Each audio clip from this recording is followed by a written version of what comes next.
name is Sandra Rodriguez, and today I'm going to be talking about SeaWorld after the Blackfish documentary. This topic is very important to me because I love animals and I am against the people who capture the whales. First, I will explain what Blackfish is, then I talk about the effect of Blackfish right after it's released. After that, I will discuss the steps SeaWorld took, followed by where is SeaWorld now, and we will close with a brief conclusion. Blackfish focused on a killer whale who was involved in the death of 3 people.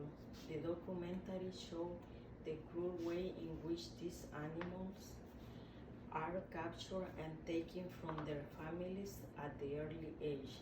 Tilikum, or Tilly, was only 2 when he was taken into captivity by SeaWorld, where he spent 33 years until his death. Blackfish also showed the conclusion in which the whales were forced to live in. The physical and psychological damage is said to have caused Tilly to go crazy, resulting in the death of those 3 individuals. I've shown here the time Tilly was kept in didn't allow him to swim as well in the ocean would. Public outcry sparked immediately after the documentary was released, which caused SeaWorld stock to drop over 30%, as well as resulting in a decline in their park attendance. Protests went as far as boycotting not only at the parks but also at the SeaWorld Corporation offices in New York.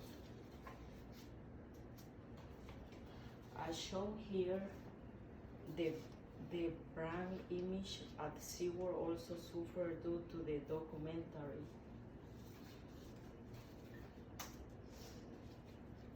Initially, SeaWorld refused to acknowledge the backlash they were receiving and insist that the documentary was a propaganda and only show a one-side approach. SeaWorld finally listened to what the public want. They decide they stop their orca breeding program and promise to stop their whale show by the end of 2019.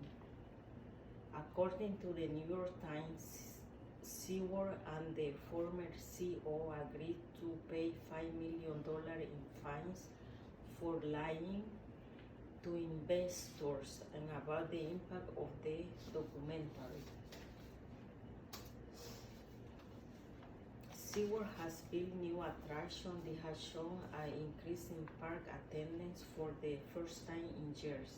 According to the 2019 NBC News article, SeaWorld decided to change the show to ones that focus on education rather than entertainment, even though they promised to end the show altogether. Although things appear to be going well, SeaWorld has had trouble keeping a CEO in place. Its current CEO is now the 4th person in that position since 2013. As shown here, SeaWorld park attendance suffered for nearly 5 years following the release of Blackfish. It wasn't until they decided to make the major changes, such as stopping their whale breeding program, that park attendance began to rise toward the end of 2017.